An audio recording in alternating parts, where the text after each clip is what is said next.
Daniel, Ezekiel, Isaiah, Jeremiah. One more. No. I heard somebody say it. Lamentations, right. That's the fifth book of the major prophets, okay? And tonight we're going to start with Isaiah. We're going to start with Isaiah. There are 66 chapters in the book of Isaiah. And so that's what we're going to be dealing with tonight. Let me tell you a couple of things about Isaiah first, okay? The name Isaiah means the Lord is salvation. The Lord is salvation. All right? And if you guys remember, in my histograph chart here that we started studying over the last couple of weeks, we have Isaiah who begins his ministry, begins to prophesy while Israel is still a nation. All right? They are going to be overthrown in 722 BC. That's about right in here, in this period here, fallen Israel. We put a little Y in here just so we know that as well. And he will go almost up to, but not quite to, well, he doesn't quite get to Judah when they are overtaken by Babylonian captivity. All right? Now, one of the things that's going to be, that we're going to try, I'm going to try my best to mention to all of you, is we're going to have all these prophets at the same time. This is an awesome time to be getting this Bible study, because we got, while Isaiah was prophesying in Judah, there were some other prophets prophesying as well. Hosea, Micah, and Amos were also prophesying also. All right? And some were more prophesying towards Israel, some towards Judah. And oftentimes in the beginning of those books, we learn when they were prophesying. Okay? Now at the time, what do you guys think was the religious atmosphere in the land of Israel and Judah? They were falling away. They were worshiping idols.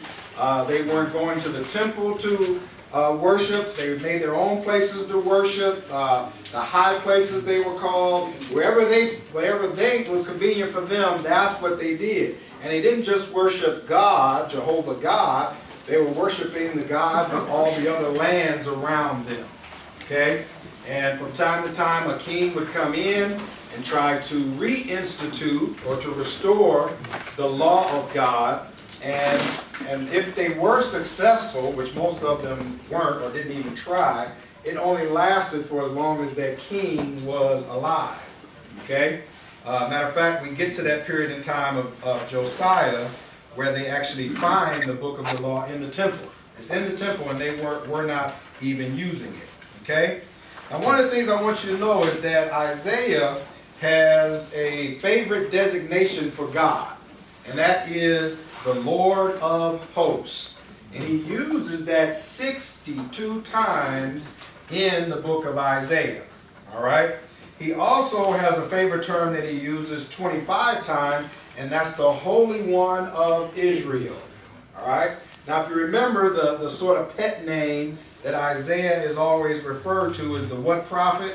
The Messianic prophet, because of all the different Messianic prophecies that he has of the Christ that is coming. All right? Now, if we were to look at Isaiah chapter 1, yes, sir? Can I squeeze a question here right quick?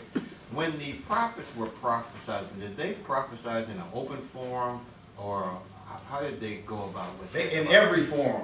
They prophesied in private to the king. They prophesied outside of the temple. They prophesied on the hillside. They prophesied in every form. And their prophecy wasn't always about the future. Sometimes it was just preaching. Preaching and prophesying are the same thing as well. So they prophesied in all types of forms. And as I mentioned on Sunday morning, we only have recorded what we have. They did more prophesying than what we have written in these books. So yeah, they did in a lot of times the king would call for the prophet. All right?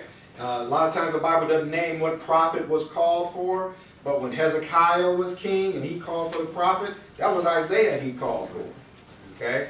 And so They prophesied in every type of form. To be specific, these writings here, when did they prophesy these? Is this prophecy that was written that later was discovered by Israel, or they prophesied in a verbal tone at first and then wrote it down? I'm just trying to. Yes. Okay. Yes. Yeah, verbal first, and then had it was recorded then.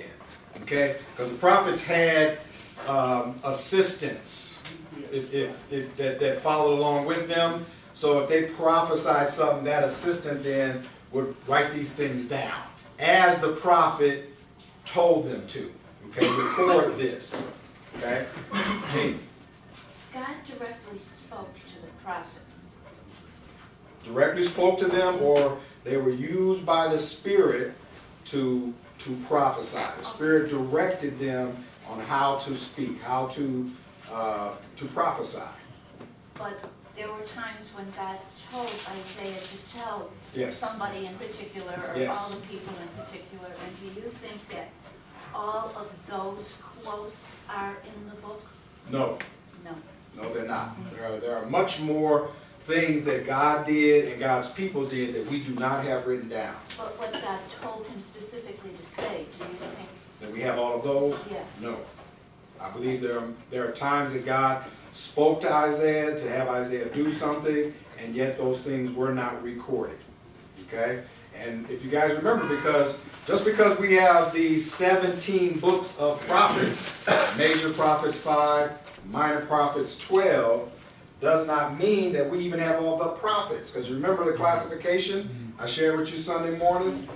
We have to recognize literary prophets, which means we have a book by their name, written. Literary means written, and oral prophets. Elijah was a prophet, but we do not have a book called Elijah, right? So he's considered an oral prophet. Elisha was a prophet, but we don't have a book entitled Elisha. But he was certainly directed and used by God, but we don't have a book written down of all the acts that he did. Only the things that he did recorded in, the Kings and the Chronicles, okay? And some of the other history books as well. So we certainly do not have everything that God caused man to do or spoke to man and man then had to obey. We just have these things, as John the Apostle tells us, we have these things that we might believe. Okay? All right. And as I may mention too Sunday, we know Jesus did many more things than what is written down. The Bible tells us if everything was written down, there wouldn't be enough books to contain all the good that Jesus did. Because Jesus went about doing good all the time. Okay? All right. Any other questions? Okay. So from about 739 BC to 690 BC is when Isaiah prophesied in this period here once again, and he had contemporaries, which mean other people that were speaking along with him.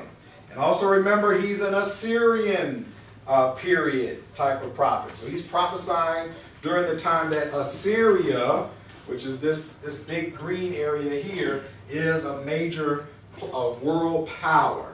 They're the ones that are not only overtaking Israel in 722 BC, but they have their eyes on Egypt, they have their eyes on the Greeks, they have their eyes on a whole bunch of people.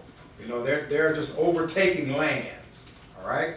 So he's prophesying during this time. So he has something to say to Israel about themselves, and he has something to say to Assyria and about themselves. And he also is warning Judah about the captivity that they're going to enter in, and he has something to say about Babylon, who is going to come take them into captivity. Okay? And just for some of those that are visiting, or not visiting, but back, if you guys remember Babylon, when they took Judah, just to give you some reference point, when they took Judah into captivity, that was the period that Daniel starts when Shadrach, Meshach, and Abednego were taken into captivity. All right? So we're going to look at all those and try to name them as they come. Now, I told you that just like the Bible, the book of Isaiah has 66 books. Okay? 66 books.